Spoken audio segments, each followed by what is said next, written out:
What's going on, guys? This is Steeler here, back again with RDX Podcast, the weekly show where we talk about everything gaming and more with a very different panel here. Really good panel, actually. And we've got a ton of stuff to talk about. As usual, we're going to start with the smaller subjects, and we're going to work our way up to the good stuff. Shout out to those of you joining us live already. I'm taking that shout out back for the three assholes that hit the dislike button already for some reason. But once again, guys, we're going to start with introductions. We have no clue where D's at. He just decided not to say anything and not to show up right now. So I'm sure he'll pop in eventually. But Colt, what's going on, man? Oh, man, I'm just getting over this depression because Xbox doesn't have anything to show for E3 yet. Yeah, People are flipping out. I'm having a good time. Yeah. Jesus Christ. I'm hearing a lot of that lately and kind of wondering, we'll get into that today, though. Mm-hmm. I'm having fun. Yeah, we got a lot of good stuff to talk about today. Luca, what have you been up to? Hey, man, not too much. Just excited to talk about these topics. Mm-hmm. You've had a great day at work, right? Uh-huh. Summing up that inner rage as we talk about some subjects coming up here. Hey, Enrique, thanks for joining us, bud. I figured I'd have you on, see what you're about, man. What have you been up to? Yeah, man. No, thanks for having me on. It's a pleasure. And let's see. I've been battling sickness. I could collapse at any moment in this podcast. Mm-hmm. Which could further add to the entertainment value. But been playing a little bit of PUBG and Bloodborne. Well, welcome to the show for the first time. Titan Drago, been here before a long time ago. Hey, man, thanks for showing up again. How you been? I appreciate having me. I've been good, doing the PUBG as well.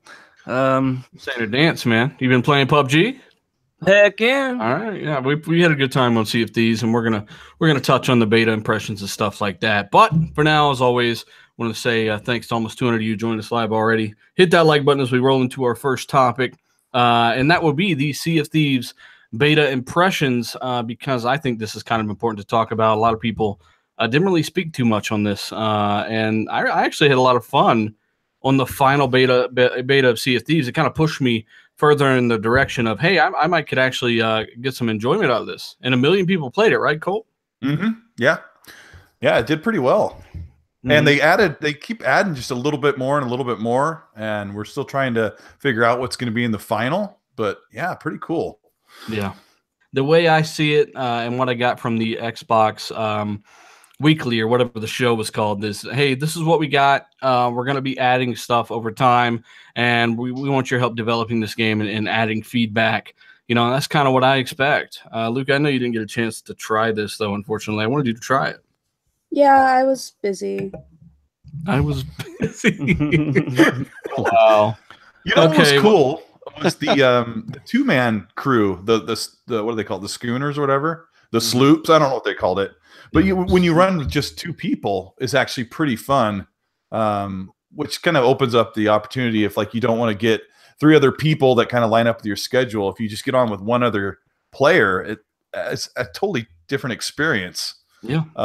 Tell everybody what happened when you and I did our last skirmish there before the beta closed. Just you and me went out for a couple quests. Yeah. For one, they have added more wildlife and stuff in the world, so there's actually fish and stuff now, you know, and that was kind of one of my first complaints, to add that stuff in. And when me and Colt were doing a kind of a round out, we ended the beta with one final heist, and we went out and we got like five chests. We're on the 2-man cruise ship, and we are trying to sneak our way back to the island to turn this stuff in.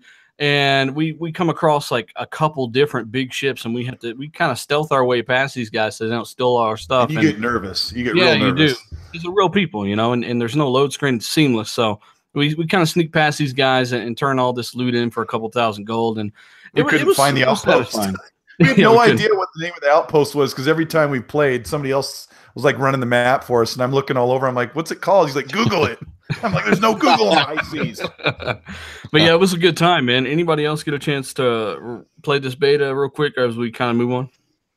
Well, Dealer, when you and I played, remember when we went to we saw that the skull in the sky, and we chased it forever, and it eventually led us to this skeleton island. I think that's awesome.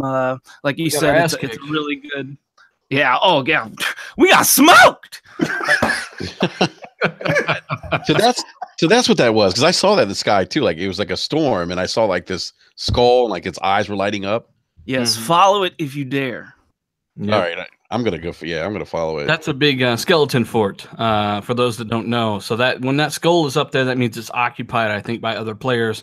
It's kind of like a lighthouse in a really dense fog, and kind of it guides players together. And I think it's kind of smart. But hey, that's our quick beta impressions, real quick. You know, the game looks to be coming together nicely. It looks phenomenally. The HDR looks amazing on LG OLED. At least I know it looks. It's insane. So it's looking to be maybe a surprise for maybe some of those that haven't played it yet.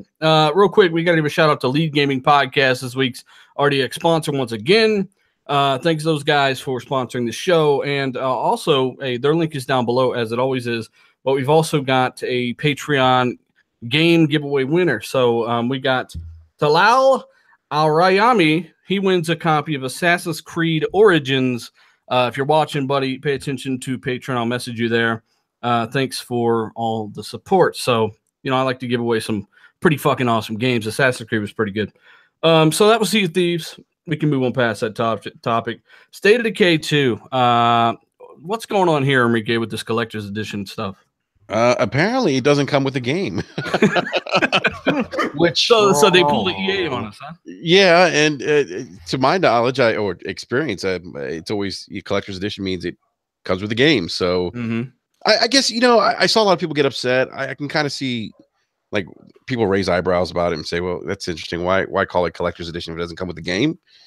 Maybe call that's it kind of something where else. I come from. Like, okay, I got the State of Decay 2 collector's edition. And I'm like, you know, there is no State of Decay 2 in there. You know, you can pretend. But like we were talking about before the show, maybe they should call it like a loot box or, you know, because it's kind of you pay a little money, you get some stuff, some swag from the game, right?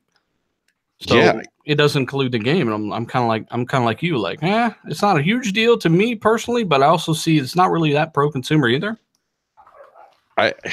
You know, for me, I'll tell you what, I don't know if it's like it just seems like it would be easier just to include the game. I feel like right.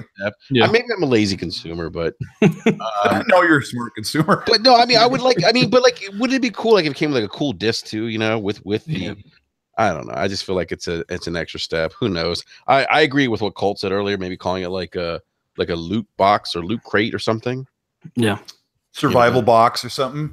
But you know, I was trying to figure out earlier with the panel here, if maybe they just want to leave it open for flexibility. If like, oh, I want to buy the disc where I want to, or I want to just get digital. I don't want to buy a collector's edition to be stuck with a disc base because I really want digital. And they're not all in agreement that that's the whole point. I think they're just, I don't know, you just kind of just a screwy consumer choice. Mm-hmm. Yeah. You know, going through the State of Decay official Twitter, it looks like they don't really know why they didn't include the game either. They're like, oh, I think it, you know, it was probably a bad on us for calling it the collector's edition. I'm like, yeah. They said it wouldn't happen again, right? Yeah, they said they'd be more mindful in the future. And to be quite honest, they probably should have included the game because that collector's edition, I'm using quotation marks here, it doesn't look very appealing to me. It's got like this fake rubber mask and then like a bunch of fake other stuff. And I'm like, ugh. Everything in there's fake. What all is in there? I mean, you said just a fake mask and there's a zombie mask. Yeah, it's a zombie mask, which isn't actually very interesting to look at. Let me look at this. Let me look at this. Maybe it's look at this nonsense. Well, if it actually did contain the game, then that would be one hell of a deal. I mean, if it contained, that's all it's missing is the game. I mean, that's a cool collector's edition, I think, if it's got the game in it. Sure enough, to Fonz in the super chat, this fucking fraud. He says, no game of the collector's edition. It's like dating a hot chick and never being able to touch her. I guess so it's got like, okay, so it's got the fake rubber mask and it's got like a decapitated finger and then like a brain and then like I forgot about the brain. Like a legit thumb drive. Pen or something. And there's a magic box in there. If you open it, it sucks you back into the 80s. It's great. Yeah, it personally, it doesn't look that great to me. Mm-hmm. Well, hopefully, I mean, Undead Labs are awesome. I'm a big fan of the first game. Been waiting 5 years for this game, and I'm really hoping that you know, they don't continue this trend. I'm thinking that their game is half price. That's a good thing. It's not like when Battlefield 1 did it. You know, you get a full game, and then you got a season pass, and then you got a collector's edition that's more expensive that doesn't have anything in it or to do with the game. So, you know, I want to curb stomp them, but at the same time, they aren't quite as sleazy as EA. You know, some third-party marketing team probably puts this thing together, right, guys?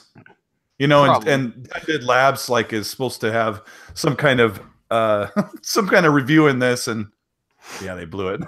We're struggling here, chat. Let us know what you think. Is this like on the EA level of scumminess, or I mean, I don't think it's pro-consumer. I don't think it should happen, but I'm not as mad as maybe I should be.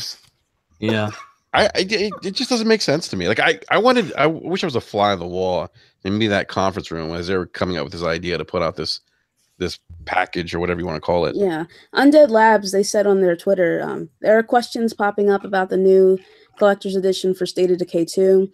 Those are those are best directed at State of Decay. Undead Labs are the creators of the game, but all retail options are handled exclusively by Microsoft.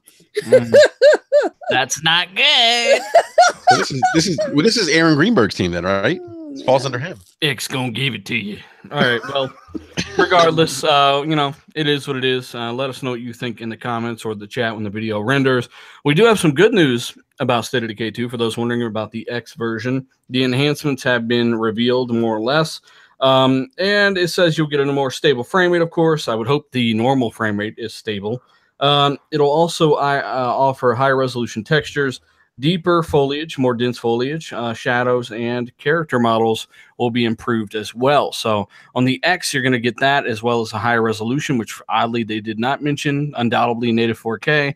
And I don't know, man. State of Decay 2, I'm looking forward to it. I'm sorry you're going to have to drag me down with a lasso because I'm hyped for it. The mechanics are amazing in this game. So shout out to over 300 people watching this live, guys. Let's try to get to 300 likes before the end of the show. And I know we got people freaking out because part of the title here is Xbox fans rage over 2018 E3. This is absolutely the case, and we're going to talk about this. We've seen this on Twitter all day long, and I feel like people aren't being exactly rational about this. Maybe they are, maybe they're not, but that's what we're going to discuss. And the fact that that's in the title might upset you. I don't know what to tell you. Probably the wrong show for you because we're not exactly radicals of any particular thing here. So once again, I think it's kind of silly how some people are acting about it. So yeah, State of Decay 2 Collector's Edition looking good. Now, I guess we can talk about the Xbox fans thing now. Every single year, and please, anybody interject as we go along. Every single year, particularly last year, before E3, everyone's like, what is going on? They're panicking. They're attacking Microsoft. And last year it was well warranted, in my opinion. I was one of those guys, right? But I was also like, well, we also got a show a month or two away from now, and that's what the show's designed to do, is to give you the latest information and to show you what's coming in 2017/18. And it did that, right? We knew that there was a lot of stuff coming this year. Sea of Thieves comes in a week, right? That's one reason I understand everybody's craziness and skepticism about what's going on with Microsoft right now. You've got a game right now. Last year at this time, you had nothing on the horizon until the end of the year. So you got a game coming in a week. You got a game confirmed for March or May 22nd, right? That's State of Decay 2. And then you've got Crackdown this summer, right? Those are 3 already. In that time frame last year, we had nothing. And people are freaking out this year, almost as bad as they were last year. What was Halo Wars 2? Forza Horizon 4 and stuff coming later this year as well. We already know that's coming, like clockwork. What was Halo Wars 2? Was it a February or March game? Yeah, so we went February until August or September. Yeah, it was a long time. Unless you count Voodoo Vince and Phantom Dust and stuff like that. Yeah, it was.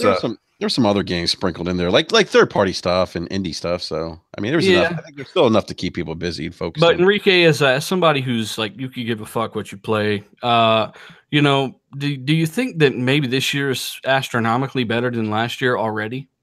From an exclusive standpoint, yeah. I mean, we got Sea of Thieves. We have State of Decay. Crackdown coming out in summer. So yeah, I mean, if I'm comparing exclusive content for the Xbox, yeah. Fonzarelli in the chat, he says they rage every damn year. Shut up already. Last year, Fonz, I'll say it was warranted. I think last year wasn't good. It was Microsoft's only bad year, in my opinion, and I understood that, right? But at the same time, we were right there at the cusp of the biggest gaming show on the planet, and I was like, I'm going to wait and see. And, you know, hey, 2017 sucked for the most part, but we did get a lot of stuff the back half. That's what people would be quick to point out.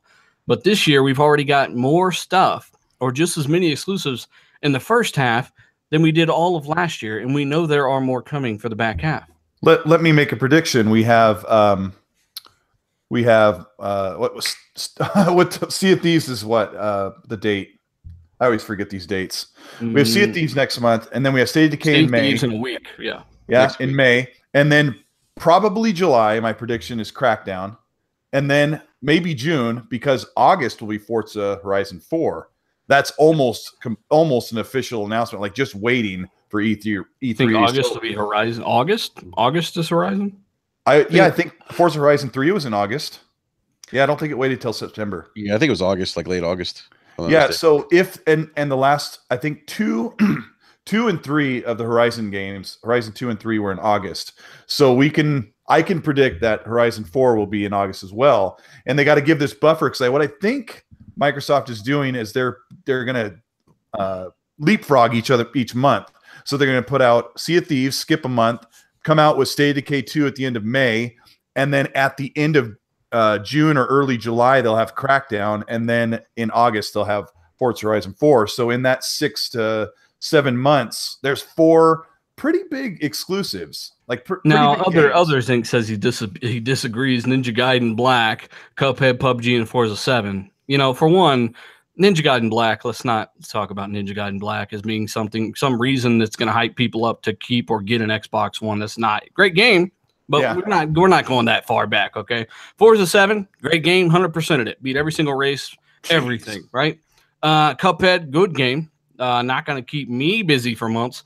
And you've got PUBG, which, you know, you like it, you don't like it. I'm mad with it now. It is a big game, don't get me wrong, but you got to get where I'm coming from here. You've got State of Decay, too. That's going to be massive. You've got Sea of Thieves, which, you know, it's got different values about it that are substantially, you know, more appealing than a lot of those games you listed. And then you got Crackdown with that cloud destruction. If people see that and it works, it's going to blow people's minds. And that's just in the first half of the year. Everything you listed was everything we had pretty much all year last year. And some of that I wouldn't even list at all, you know. I don't know.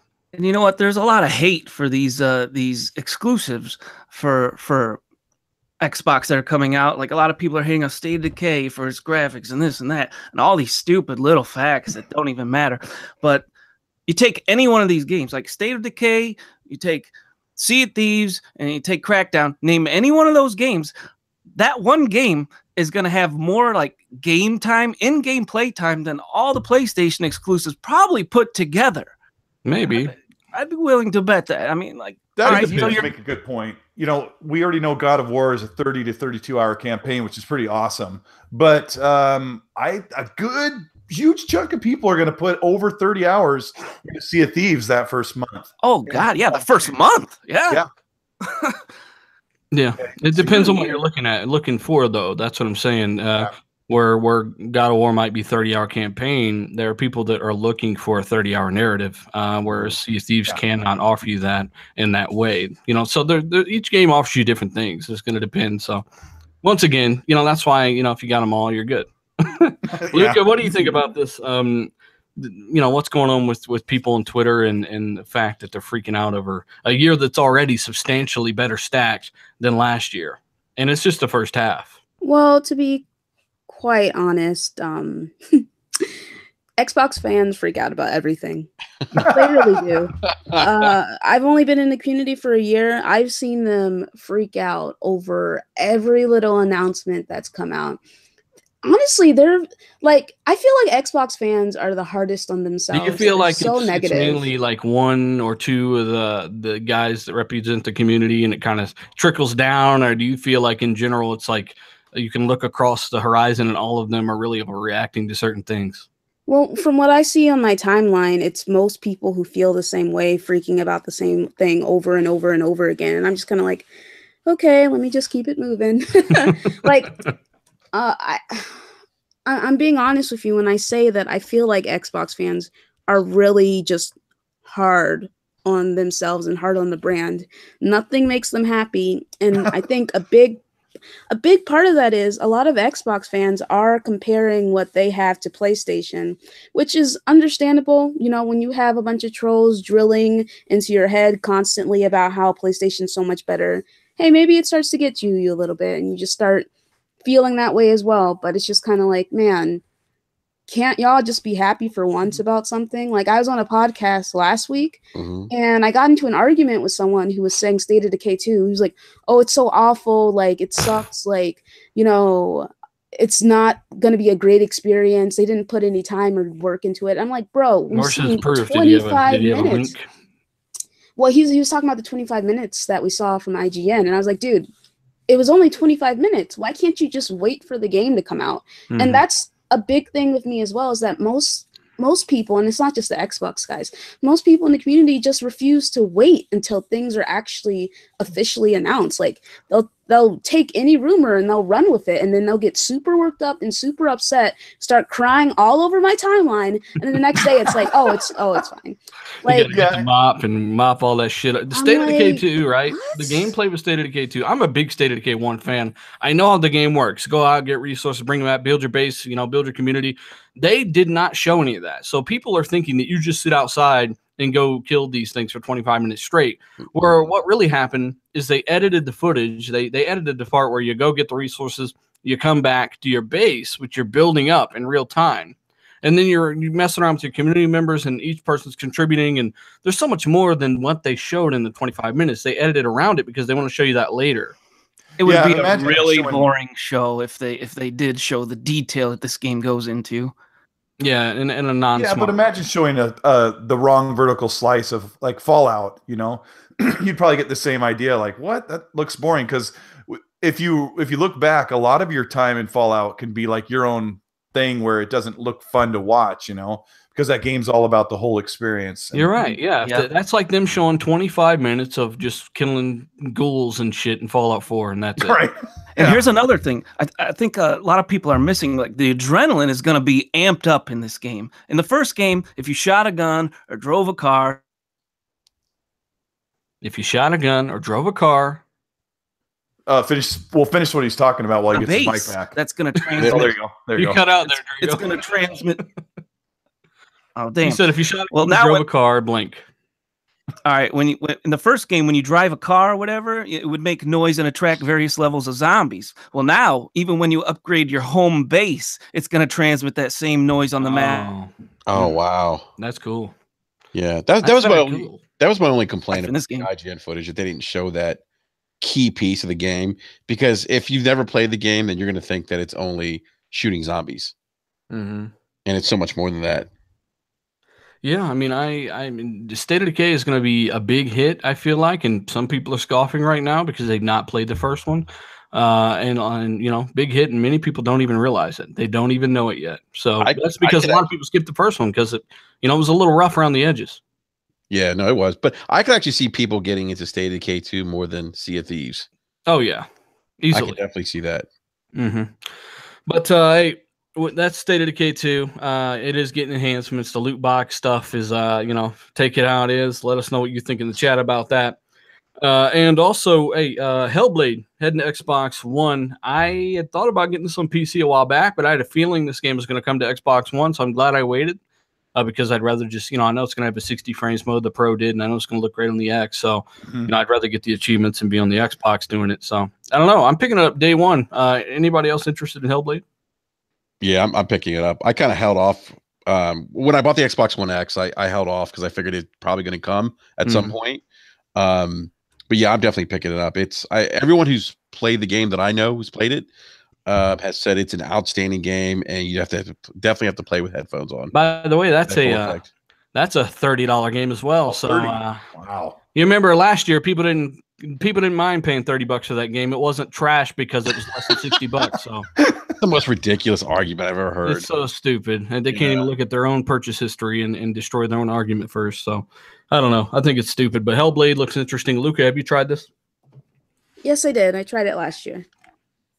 And? I think I like it. I agree with Enrique. You definitely have to play with headphones. I didn't get the chance to finish it, but I'm going to go back to it. I'm not going to pick it up on Xbox just because I already have it on PlayStation. Gotcha. I think that's the one game all day beat last year. That's great. Stop. That's hilarious. We fuck it all day, all the time. That's I'm definitely looking forward to the game. Let us know what you think down in the chat. Looks interesting to me. I know it's going to look good on the X, and I'm glad they're bringing that third party over. That's Xbox's biggest weakness is those third party titles like Hellblade. So glad to see they're doing something about it. Hey, we got to give a shout out to almost 450 people watching live, guys. Thank you guys so much. Don't forget about Crash Bandicoot, dealer. No, we're going to talk about that. We got it all written down. We got it all written down. But there is a new Xbox One update that's apparently bringing some new features here. Updates enables users to share directly to Twitter and Xbox. You know what? I'm going to be real with you guys. I've seen how this share update works on Xbox, right? On PlayStation, you hit a button. Yep. You're signed in through your Twitter account or your Switch even, and boom, it's there. On Xbox, the process is fucked. For one, you have to take that clip or that photo and render it through Upload Studio, which takes you out of your game. Right now, this is what I've been told by insiders of the program. Oh, geez. That is completely ass backwards to me. This reminds me of when I used to make videos using Upload Studio. I'd take the clip, I'd throw it in there. It'd take 50,000 years to render, and then you'd have to upload it to Upload, and then you could share it to Twitter. From what I'm being told, that's how the screenshots and video sharing works. So it isn't a seamless experience. Switch and PS4. See, I thought it was. Like when they announced it, I thought that's what it was going to be like. Well, yeah, because it seems so easy to do. Yeah. Everyone else is doing it. Let me tell you real quick what I do. If I don't have my thumb stick plugged in, my thumb drive, which is my recording device, basically, if I unplug that, if I take a screenshot, it'll automatically post to Xbox Smart Glass. I have to go into captures, into the picture again, hold to save it, go back to my gallery in my phone, and post a picture to Twitter. Like this new Upload Studio thing is like takes one step out of my 14-step way to share pictures. And Dealer and I were talking about this the other day about how I think the Microsoft team realized they need to do something that was better to share, like PlayStation's doing it right. And they thought, oh, we'll just utilize Upload Studio, and they didn't even bother to ask any consumers or preview members what they think of like an 18-step process.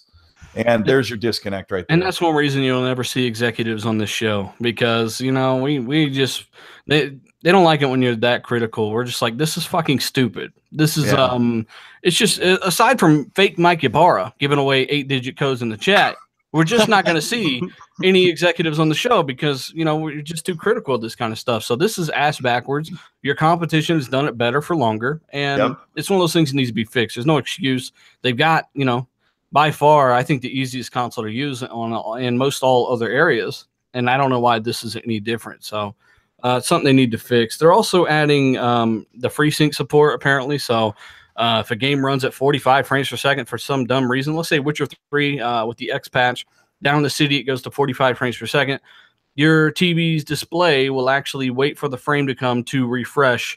And the GPU is basically going to look at it. Think of it that way. It's an easy way to think of it. Your GPU is telling the display when to refresh, so the frames match up evenly, and that 45 frames is going to look really smooth, eliminate screen tearing and all that good stuff. So certain Samsung TVs and stuff, any kind of monitor that supports FreeSync, you're going to get FreeSync support here soon. So apparently that's heading to insiders. And there is a Mixer controller thing going on where through this update, anybody watching you stream on Mixer, you're going to be able to hand off control of your game to anyone watching you stream. Think of it as share play, but for streaming. I think this is a big feature. What do you think, Luca? I think she died. Yeah, I think it's a great feature. I mean, I think it's pretty cool. So I'm not really into that stuff. I don't really care that much. Like, it's something I'm not going to use, but options are good. You think this is different enough from Twitch, right? Yes, absolutely. I think drag people away from that service. I mean, Mixer. The thing of it is, Mixer has a lot of issues. Mm-hmm. They have a lot of issues. They need to fix their stuff before adding new content, in my opinion. Because there's been many times I've used the service, and like I was trying to stream Dead Space last year, and like Noof, like I think I said this last week, but like Noof was like, "Oh, we can't see you playing, but we can hear you. And I'm like, okay, cool. So it's like, in my opinion, they need to fix their shit, but this is a good option. And maybe it might entice some people away from Twitch. But in my opinion, they should have just fucking bought Twitch instead of trying to be different. Yeah. The last few times I've watched something on there, it's been all right. If I'm watching someone with good internet, but like I tried to help all day through a section of Doom, and I'm watching 280i footage of Doom, one of the best looking games on any console, and it's just, I don't know. But I know his internet's horrible. That's the thing. So if your internet isn't up to snuff, if something's lacking on your end, they should do a better job of communicating that. And last time I really used it was last E3, and sit there and watch something, and it was really inconsistent there. So I don't know. Anyone else got an opinion on this controller sharing feature through streaming? Well, they're giving all these streamers different tools to work with, and someone that uses it really, someone that finds a new way to use it is really going to gain a lot of subs that way. Mm-hmm. Yeah, and the no latency thing is really cool. Like to be able to get a response right away. I mean, that's something that Twitch still isn't doing, right? That's something that I think separates the two, and that's why it's only possible in Mixer, to my knowledge, low latency. Yeah, but I think it's cool. What do you think, Enrique? No, I think it's a cool feature. It's the competition's not doing it, and hopefully this pushes Twitch to improve their platform a little bit and add something like this. But I don't know how many streamers will use this, but it's definitely a cool feature. I could see how maybe somebody's streaming a Street Fighter game or a fighting game capacitive controller or something. I don't know. Or the streamer's stuck on a hard part of a level, right? Yeah, a hard part of a level, or something like that. I could have used it when Dealer was helping me play Batman Arkham Asylum because I didn't know where to go, and he could have taken over the controller, pushed the pause button, and read the objective and handed me back the controller. I said, "Go push start." He's like, "I don't know what to do." Push start. I'm new. I don't know what to do. Push start. And then that objective up there. Oh. Yeah. So hey, I can see it being useful. Call of Duty Black Ops 4 announced.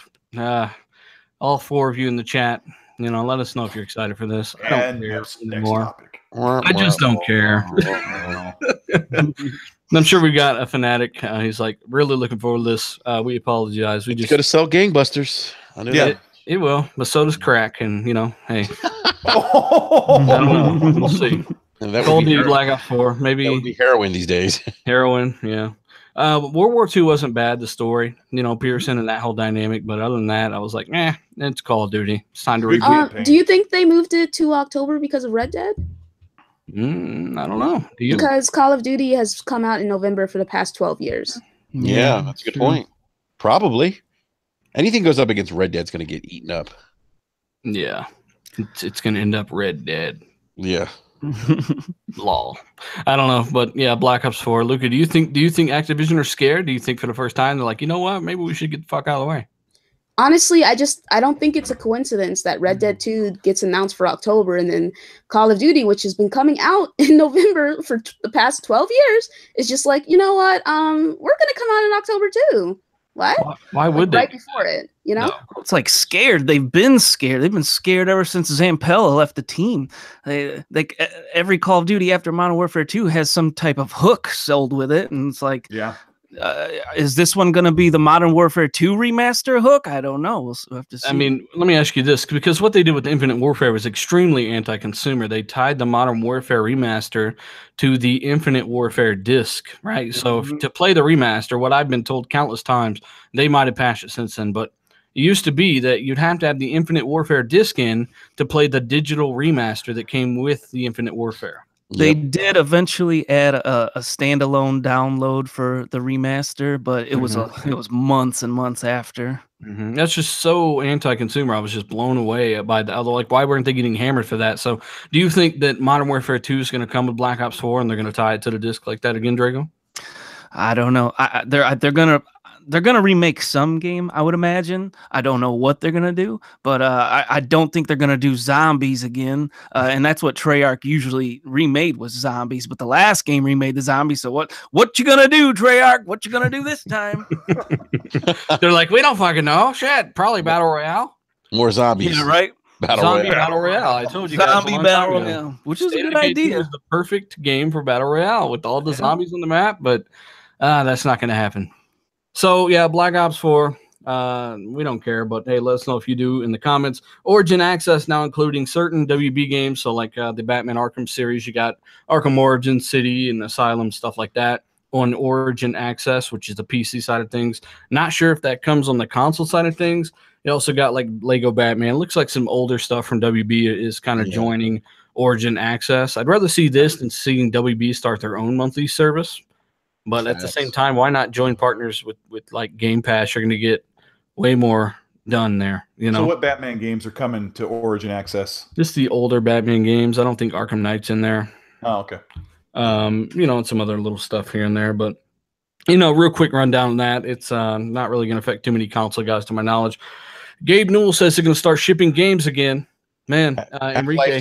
Half-Life 3, Enrique. What do you think about that? Half-Life 3 confirmed. Half-Life 3 confirmed again.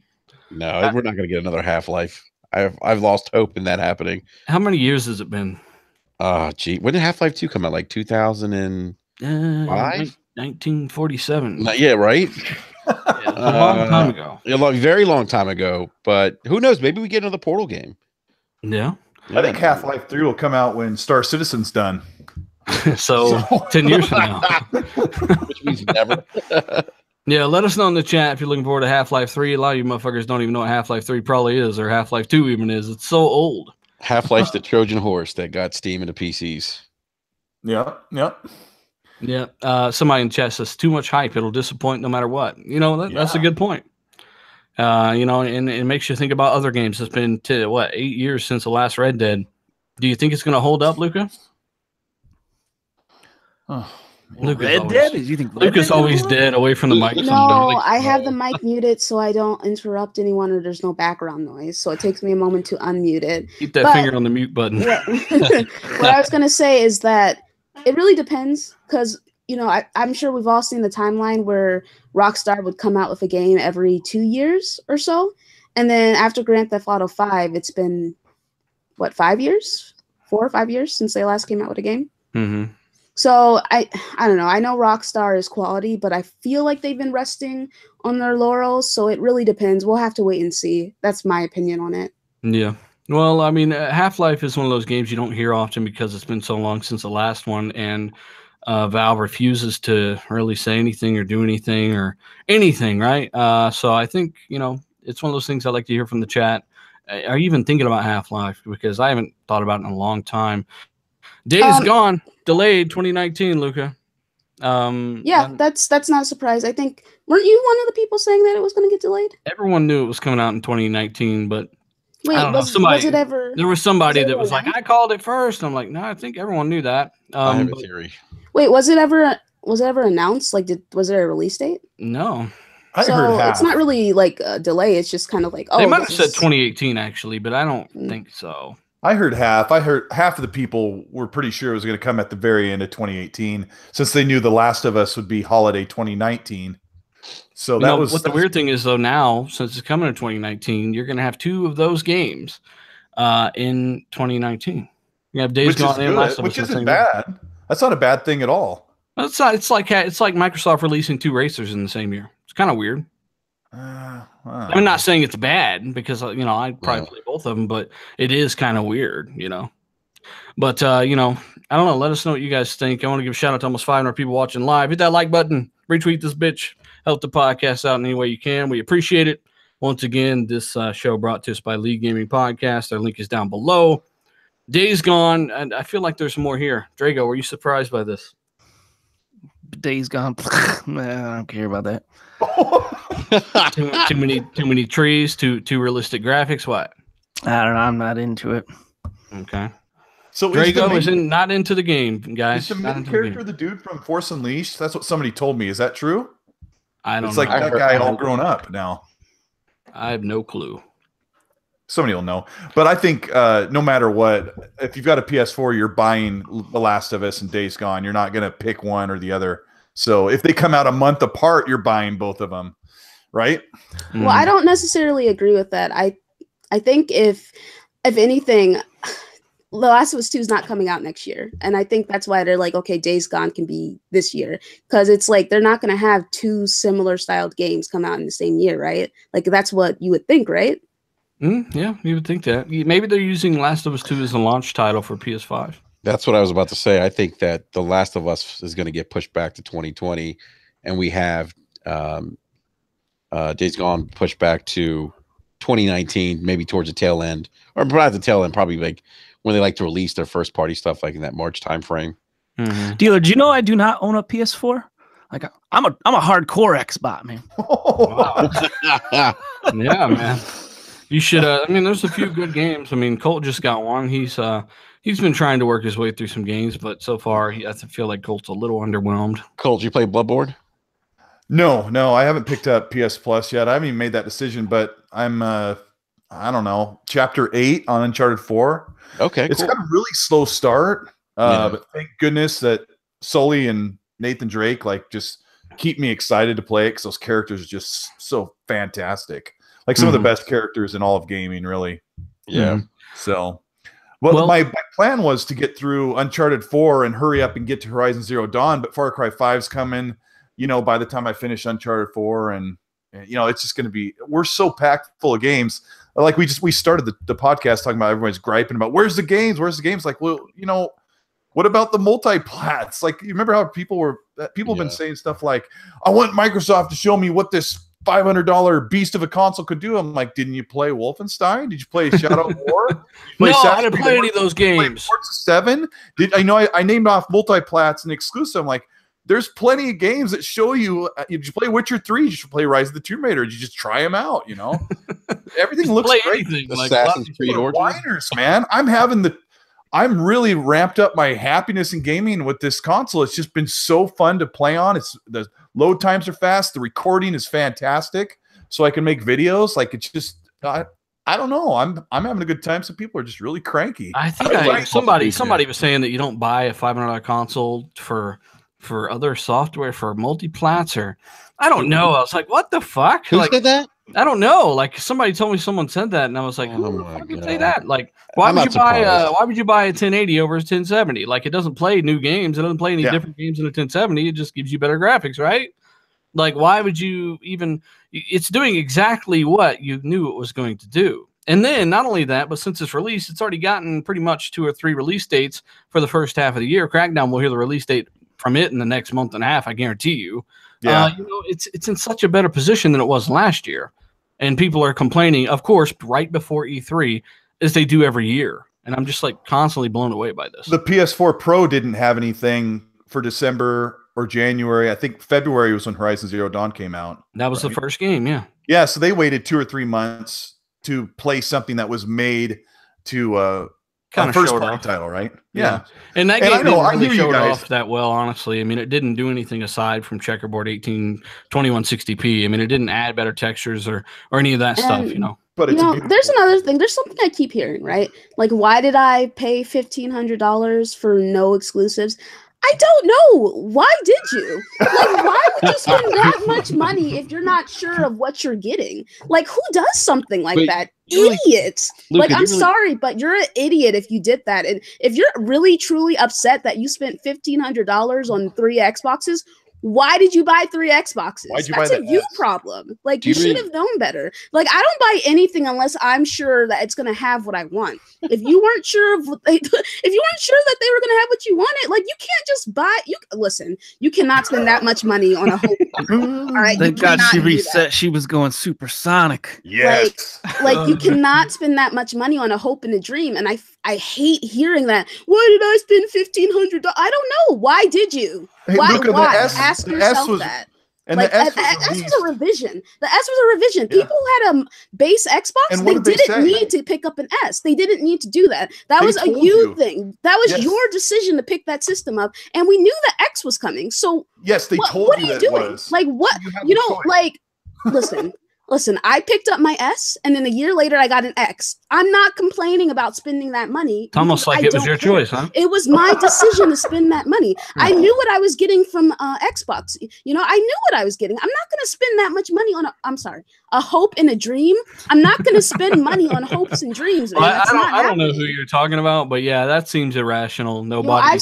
Nobody. I mean, I've heard at least 10 people say I believe that you, but I'm just saying that that's quite irrational. As we pass 500 people watching live, hit the like button if you agree with Lucas' rant, because I thought it was a great rant. I don't understand why anybody would ever say that.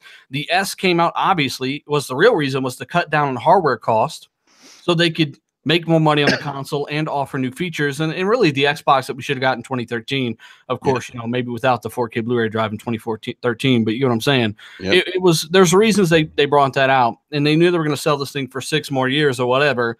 And, you know, they're not going to sell that giant mini fridge for 7 years. They're not. So yeah, nobody made you buy an S. I bought a Gears 4S. I knew what was coming the next year because they announced it the same show. And then I bought an X. And you know what? I only did that because I wanted to, and I knew it was coming. And I just think it's so dumb that people say this stuff. So I'm completely with you. It's just people get emotional once again around E3. It's kind of crazy. I hear you guys about the exclusives. Yes, we do need more exclusives. We need more realistic looking AAA games on the X. On the Xbox platform, and those are coming, but like in the reality of it, there's going to be a solid calendar year, a solid 12 months where we don't have something that isn't cartoony looking, right? You know, because we've got really you had Forza 7 up until like the next big game. You know, it could be like a full year, but after that, you know, Halo 6 is coming. Who knows what Fable is going to look like? And, you know, there's games. We don't even know what's going to be for E3. And I think that's what fans are reading about. We've preached that quite a bit. We need, you know, the narrative-driven single-player story. Of course, we all know that. But sitting here crying right before news could be revealed in a few months about something in that vein is dumb, and it makes you look stupid right after it happens. Like, it's like, you know, it's just whatever. Fonzarelli in Super Chat says, comparing the X to the Pro is laughable. Well, you know, they can't tell the difference between all that shit anymore. So, I don't know. I mean, we're the ones laughing at them because they I don't know, they could see 3 blades of grass in Grand Theft Auto for 4 years, but God damn it, you know, 8 million pixels, and we've already been over this shit, so can't really tell the difference. You know, Cole actually brings up a great point. Like all the stuff that's coming out content-wise, that's even dropped recently, like Monster Hunter World came out in January. Great game. You know, we talked about Red Dead Redemption 2. We know COD's coming out. What else is coming out later this year? Battlefield. Battlefield. Yeah. So there's great. If you own an X, there's great content coming at the end of the year. It's going to keep you. It seems like that's the thing, though, Enrique. Like, unlike last year, there's great content throughout the entire year this year. Yeah, exactly. And that's rare for Microsoft. They usually drop 1 at the beginning, and they'll drop the rest at the end. Well, we've got 3 at the beginning, and we know there's stuff coming at the end because Microsoft always drops stuff at the end. Yes, I agree. So, well, just you know, shit. I will say this: I did download The Witcher 2 because it got the enhancement. Oh my god, game looks so good. Isn't it neat how there's just a console that had no clue that that game or vice versa exists, and it just does that, you know? Yeah, it's just like, it's incredible. Yep. And I have a theory that they're going to use that emulator tech to power Xbox One games next generation. So you're going to get benefits with games you're playing now on next gen stuff as well. Like they're going to use that tech into the future. So I think it's pretty fucking cool. Speaking of, well, this is interesting, not necessarily pretty fucking cool, but the Crash trilogy announced for Xbox One. Finally, Colt. What the hell was the holdup, man? I know you worked there. Why didn't they just say like last year that it was a timed exclusive like everyone else does? That was the weird thing. It seems like only Microsoft says timed stuff is timed exclusive. Well, the weird part was we got this announcement about not even 2 weeks ago, and the announcement was Crash Bandicoot coming to PC and Switch. And we're like, what? They and still didn't say it, right? Then like 3 days later, like, and on Xbox. Yeah, and I'm not gonna like throw flower petals all over it because I, like Top Dog says, nobody cares about Crash. It's a really old game.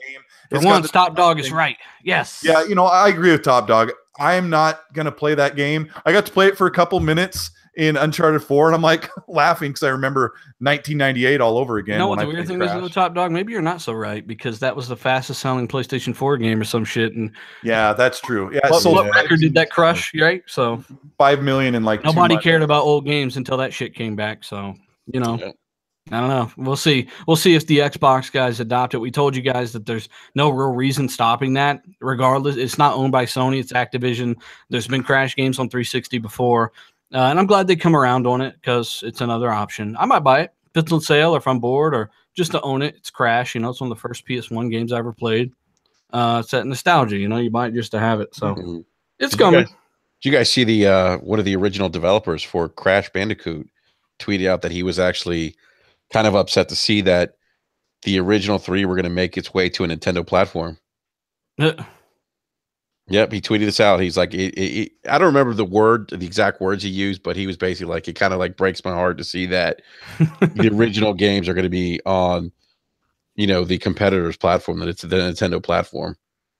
And I'm just like, wow. But I can kind of understand his point, like given like that kind of was like their, you know, that was them that was Sony's, it was war back then. Yeah, it was war. And you guys remember the commercial of Crash going to the Nintendo headquarters and standing outside and like calling out Mario, telling him to come out and fight. Those were hilarious. And then Mario brought out a shotgun and blew his head off. Fuck out of here. Yeah, I don't see the competition there, but you know, they're two different games that appeal to people, and I think it's cool it's coming. Bethesda opening up new studio in Austin. Anybody else got any information on this? I know it wasn't anything they really went into much detail on, but Fallout New Vegas 2 confirmed. I wish. Obsidian, you know, who knows what Obsidian they're working on? You just never know. I wouldn't mind it. I'd buy it. New Vegas was pretty good, so they're not jiving with Obsidian. Like there's kind of like a little disconnect there with the team, so they're not like really in a situation to work together. But Vegas did some real special stuff that, you know, 3 didn't do. You know, if you play both of them, you got just the full experience of Fallout. And who likes making a game, right? Like Fallout 3 was legendary when it came out, and then New Vegas came out, and everyone's like, well, I like that one better, made by the bums you hired. You know, like, you know what I'm saying? Nobody likes being outclassed like that. So. That's funny. Yeah, you've said it that way before, but that's actually pretty interesting. That's funny. The Division 2 announced, somebody, who was it? Some guy that made the funniest comment ever in the universe on Twitter last night. I was talking to him, and I forgot his name randomly. I'm sorry, but I'm blinking. But he wanted us to talk about Division 2. So you know what? I'm going to talk about Division 2, even though you guys know I wasn't. Mr. Positive or something like that? No. But Division 2 will run on a updated version of the Snowdrop engine, and you're going to actually get a ton of details this E3. What do you guys hope? And really, more than anything, this goes to the chat because I know we're going to have a few big Division fans in the chat. What are you hoping for from Division 2 that maybe 1 didn't provide? Myself, I'm hoping for, you know, a complete finished game. I think all of us are hoping for that. Tight, did you play Division? I did. Not for long, though. I couldn't hang with it. It was just too broken at launch. There's too many flaws in the game for me. Yeah, did you have fun with it at least in the first I did. part? Oh, yeah. It was very fun at first.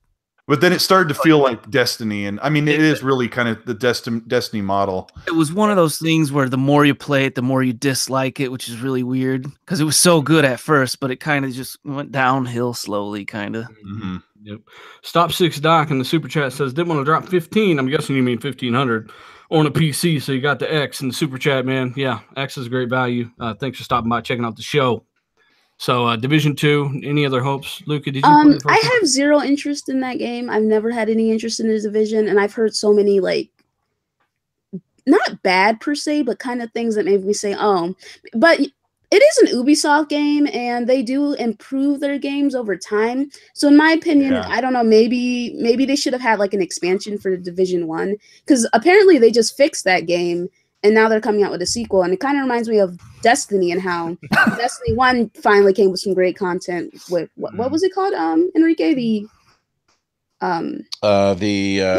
last one? Open Cheeks expansion? Trials of Osiris. Yeah, no, not the one for Destiny 2. I thought you said Trousers of Osiris. What was it? Shit, now I'm drawing a blank. Dude, you're a big... okay, we're not doing this. Anyway, they fixed Destiny 1, and then they announced Destiny 2, and it's like, oh, cool. But Destiny 2 is kind of like... Yeah, exactly. Thank you. So, I think did you actually play the Division 1 at all? No, I had zero interest. Zero! Hey, Ryu Kirutu in the Super Chat says, need to do your research before you buy stuff. I think he's talking about the Xbox One X and the S when people were saying that they were forced to buy it, right? That was the crazy thing is that nobody forced him to buy it, and they also announced those two products at the same show. So there's no way you could say that you didn't know. So I don't know. Division 2, like I said, I really what pisses me off with the Division, and we'll wrap this Division conversation up, but the fact that I go back and watch a reveal trailer and the game is literally nothing like that. And it really pisses me off because it's so much potential.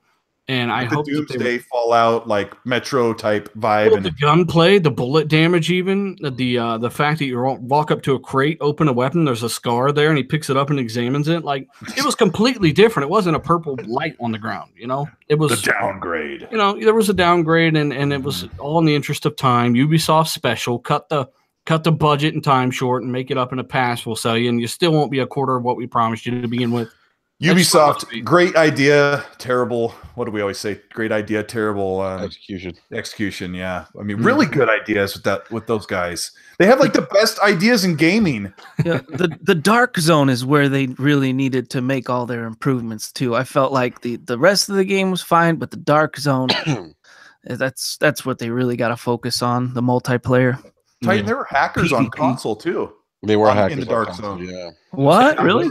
I didn't know that. Got people whose damage bar never moved. Their shield bar and armor bar. They would get the loot. They increase their defense and armor so high. But we're spending a lot of time on the subject. We need to get through some of this other stuff. We got to give a shout out to 520 people watching live. Guys, hit that like button if you're watching. We appreciate it. GTA 6 leaks. Apparently, the game is going to be making a return to a Vice City setting or Miami setting because Vice City and Miami both exist in the GTA universe. They're two different cities. So it could go to Vice City or it could go to Miami. The creators of the game were talking about, well, you can't really have Vice City unless it's in the 80s. So it could be kind of a flashback game where you're back in the 80s. Man, and yeah, they said that it'll probably be it'll probably be a next generation game, probably shooting for 2020 or something like that. So this will be nuts. You know, this will it's like they have one game a generation. They had GTA 5 wasn't a current gen game. It's a port from 360 and PS3. And then they got Red Dead, which is their first and only current gen game. And then GTA 6 will be their next gen game. So I don't know, man. Rockstar, they're doing it big, but they're taking their damn time. Anybody excited for this? Vice City? Yes. Vice City is actually one of my favorite GTA games. Ray Liotta voiced the main protagonist. The soundtrack. Soundtrack was great. So many references to like classic movies like Scarface in that game. Yeah, it's definitely one of my favorite GTA games. Well, apparently it's in the works, according to some pretty good sources. Hey, I want to talk about this Fortnite ordeal real quick. For those that didn't know, they announced that Fortnite was going to have cross-play between PS4, mobile, and PC, but there was no Xbox in there. Well, Phil Spencer was asked about it. He's like, hey, I kind of want to do that shit. We've made this very vocal in the past. We are not the ones holding this up. And then they re-announced it that Xbox will have cross-play with mobile, PC, and Xbox, of course, but not with PS4. So this shows us that PS4 just does not want to have cross-play with Xbox. And if that's important, you let us know in the chat. But both Microsoft have directly said we want cross-play with Sony. Sony have never said that. They've actually never, ever attempted to try to make it happen. And, you know, people keep referencing last gen when Sony wanted to do it or some shit, but there's no real evidence of any kind of thing going down there. And that was so long ago. So I don't know if we can lean on that bullshit for those that are inevitably going to say that.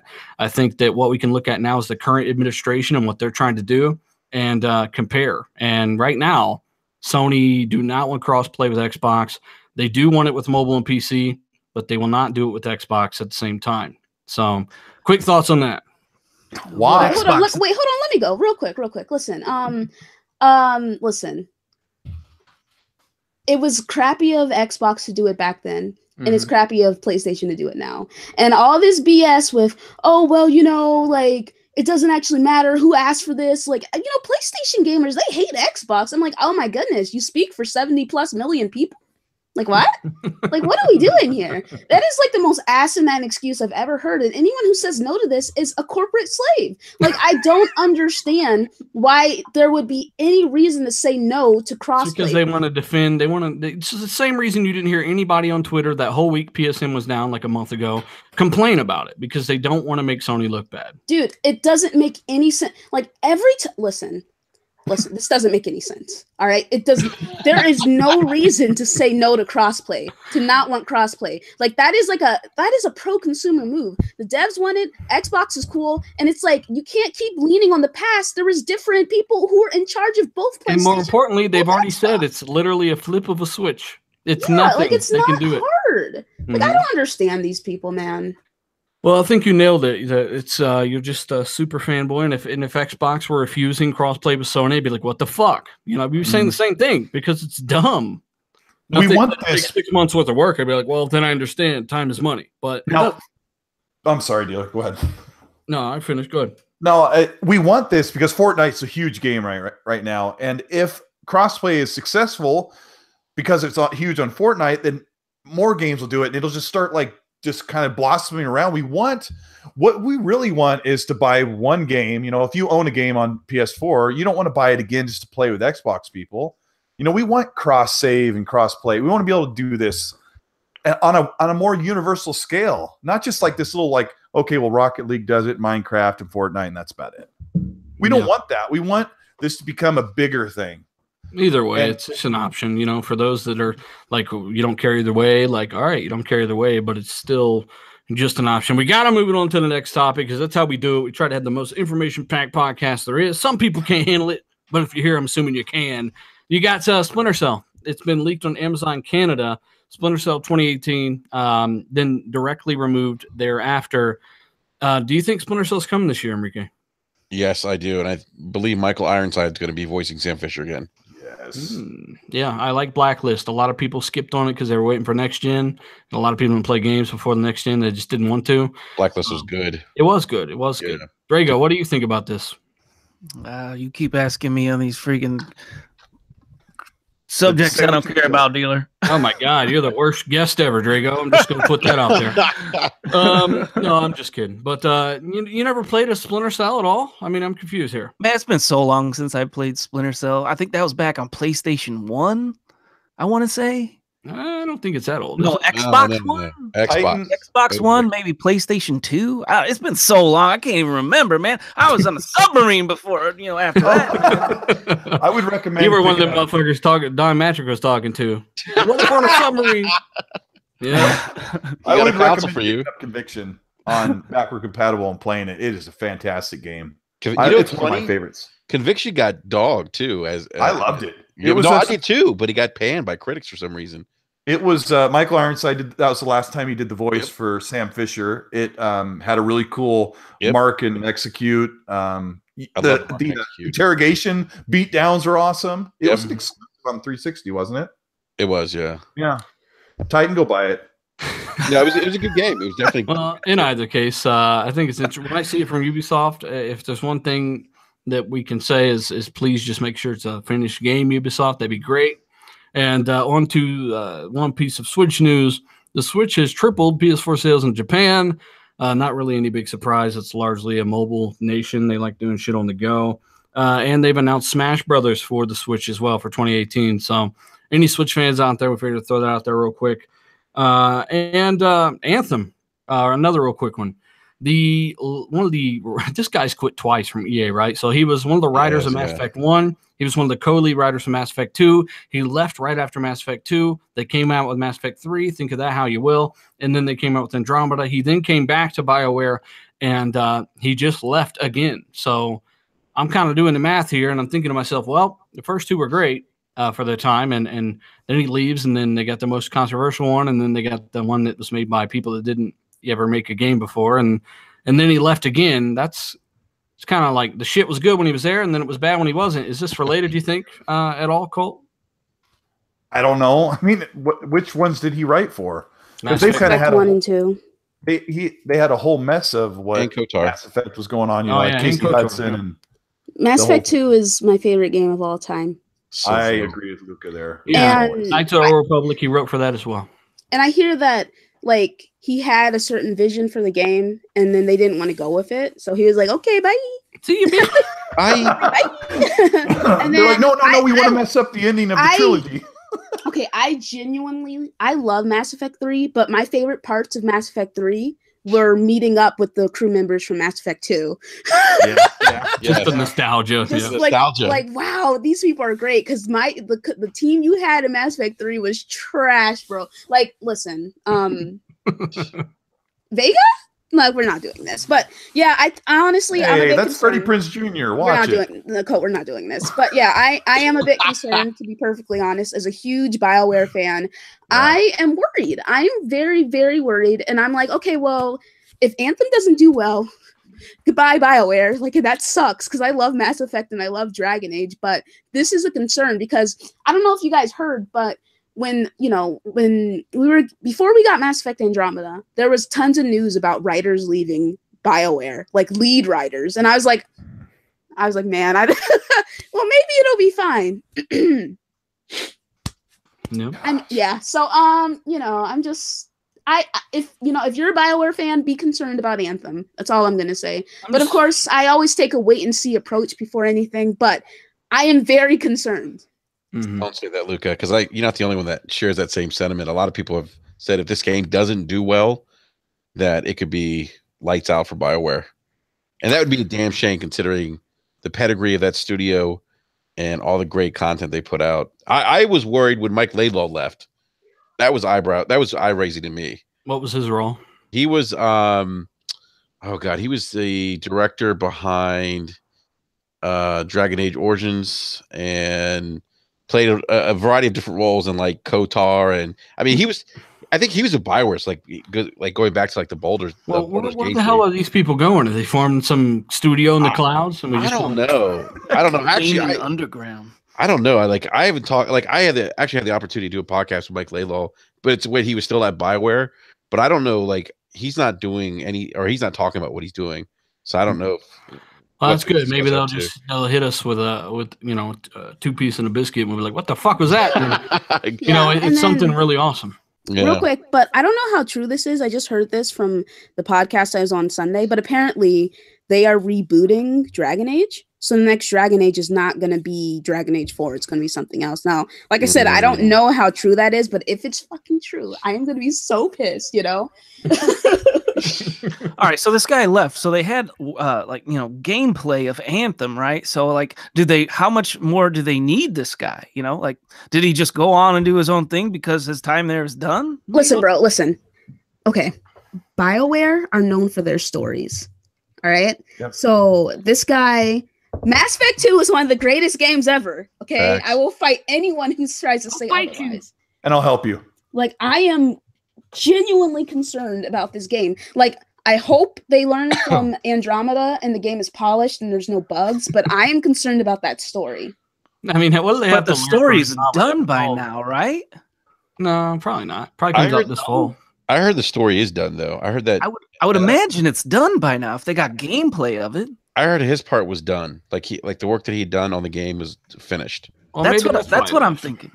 Yeah, that's what I'm thinking. I think his time there is done. I think they're just trying to, blow this out of proportion or something a little bit, maybe. But why would he leave though? Like, even if his work's done, like, he got his last paycheck. Unless you're like, this is it, you're done. Like, we're not going to work on any more projects. I think he's like, I'm out for this turd drops. I phoned it in. I'm out. Taking my stock. Cutthroat business in the gaming development. Hey, speaking of older games, Shadowrun got its trademark renewed.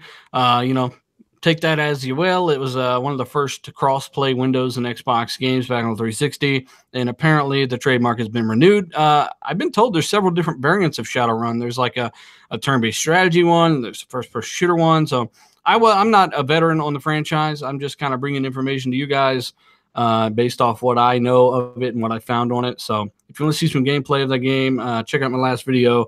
It's up there, and it's a little interesting. PS5 dev kits, which I also mentioned in my last video. Apparently, there are some studios that have these in their possession. Now, there is no real proof of this. There's no source for this shit, so I didn't make a video on it or anything, but I figured I'd bring it out there. Apparently, you've got some studios with PS5 dev kits. I have no clue what that would be, at all, but it's a little early, to be sure. Maybe. A little early. Yeah. Not if 2020 is the release time.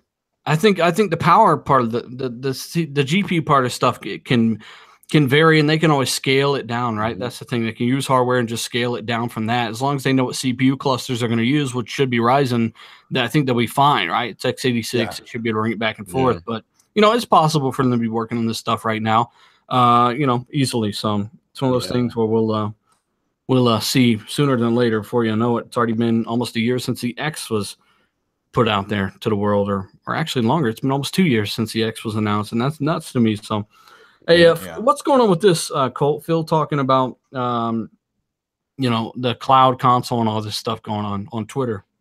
Yeah, he was being kind of vocal and kind of getting some information out there. Let me grab it real quick. He was asking questions about somebody said, are you a believer in the cloud compute technology, or do you think the next 5 years we could see a bump in these type of games like what's attempted in Crackdown?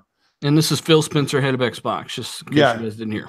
His answer was, I think we'll see the full spectrum from games that run 100% in the cloud, streamed to any device, to high-end games that can run highly responsive compute locally while offloading heavy latency-tolerant workloads to the cloud for incredible local results. So he's talking like he's speaking like Doc Brown from Back to the Future. I need the 1.21 gigawatts. 1.21. That's too many gigawatts. Mike Ibarra, how am I going to find that power? It can't be done. Can't be done. Can't be done. Somebody said, "What's that in English, Phil?" And he said, "Go fuck yourself." He said, "The key is for me that a local console will be able to run great games, and that will be important for years. That's what we're planning for." He also said that if you have a TV, you should be able to play great games on your console for years. And if you have a PC, we're making that available for everybody, and we're trying to give you the best experience.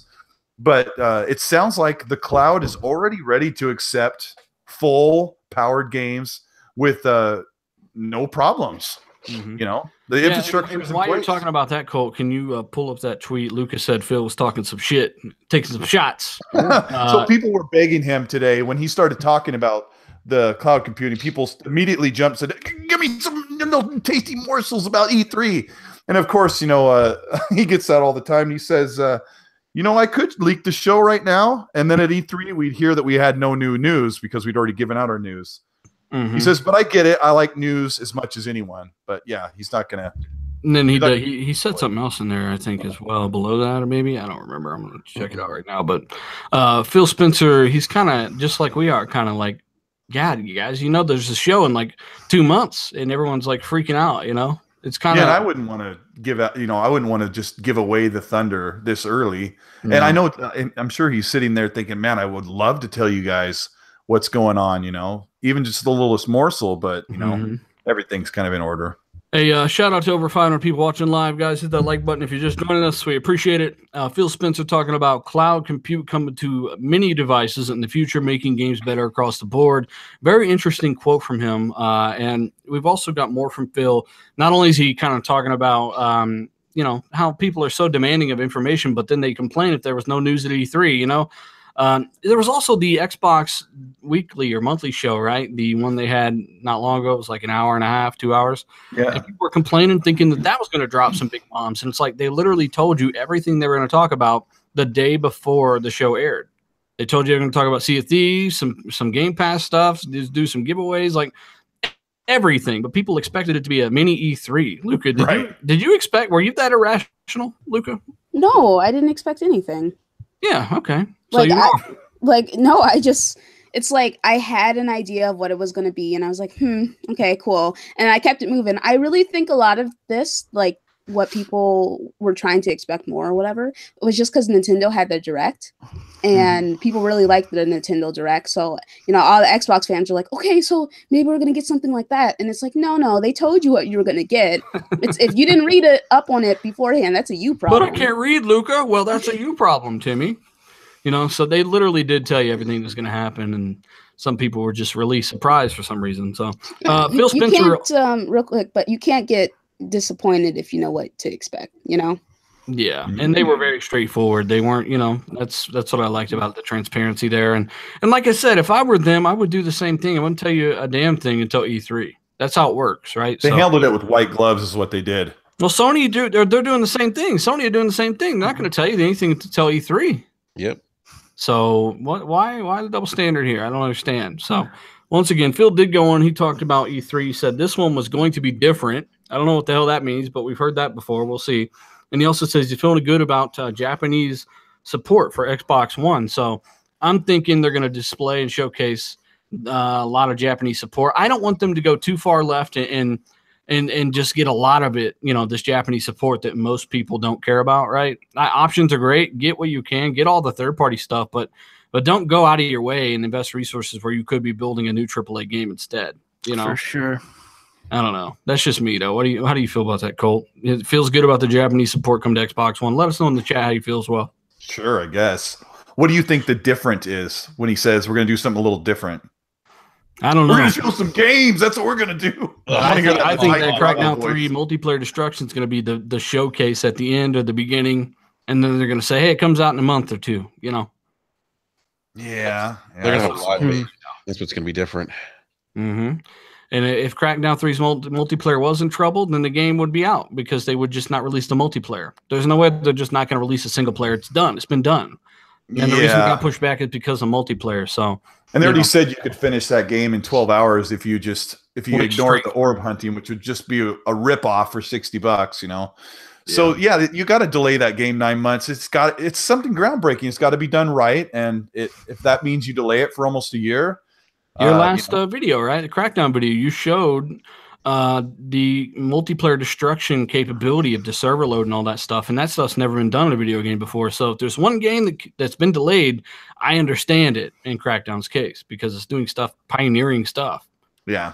So once again, guys, that's been our time. We appreciate you showing up so much. Hit that like button as we get into the outros, and another shout out to Lead Gaming Podcast. Their link will be down below. Support those that support the show. We appreciate it. And also to the patrons checking out the show. Patron winner was announced at the beginning of the show. I'll post that to the site. If you're interested, check out the Patreon link down below. So, Luca, once again, good show. Where can people find you? What have you been up to? All right. Good stuff, man. I really got my energy in the middle and end. God, that was exploded out of you there. Oh man, yeah, good time. You know, shout out to everyone in the comment section for supporting. We really, really appreciate it. Shout out to Enrique and Titan Drago for showing up. We appreciate you guys. You guys can catch me at the Ash and Luca on Twitter and Xbox Live, and also at the Ash and Luca on YouTube. Enrique, man, thanks for showing up, bud. Where can people find you, your information and all that? Yeah, man, thanks for having me on. It was a pleasure. And yeah, if you want to give me a follow on Twitter, you can find me at Enrique, or you can find me at BRAP_podcast.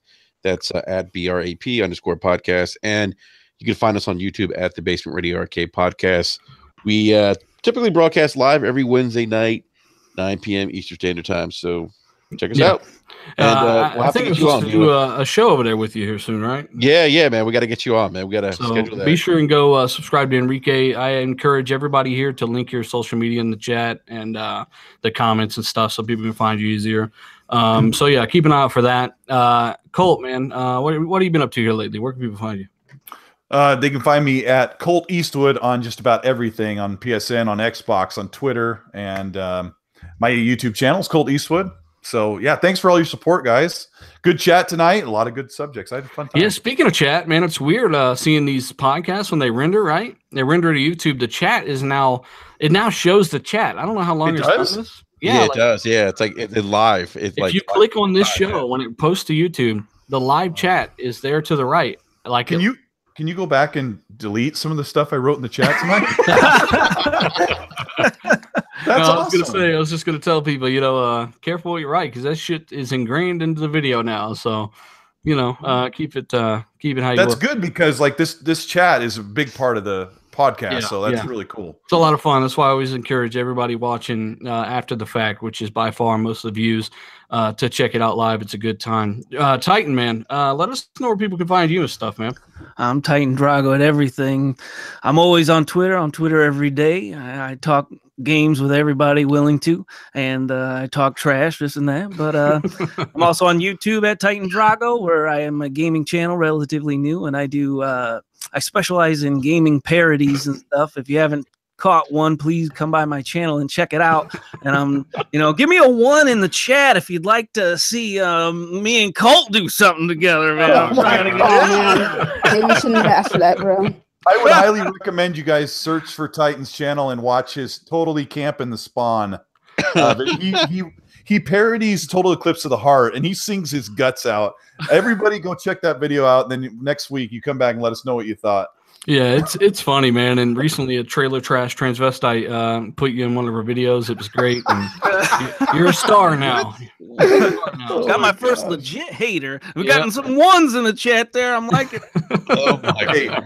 Nice. I do encourage everybody to check out Drago's channel and show him some support, subscribe, and let him know what you think of his stuff. He's only getting better, and he's just now starting with these parodies, and there's no one else doing anything like that in the community. So once again, guys, we do appreciate your support. As always, subscribe to the channel here for weekly episodes of this. And follow me on Xbox Live at ii_dealer_ii, Twitter, dealer@_gaming. And, of course, all the information down below, the guys that have supported the channel and stuff, their links are down there. Follow those that help the channel and do what you guys do. Drop a like. We're out. Bye.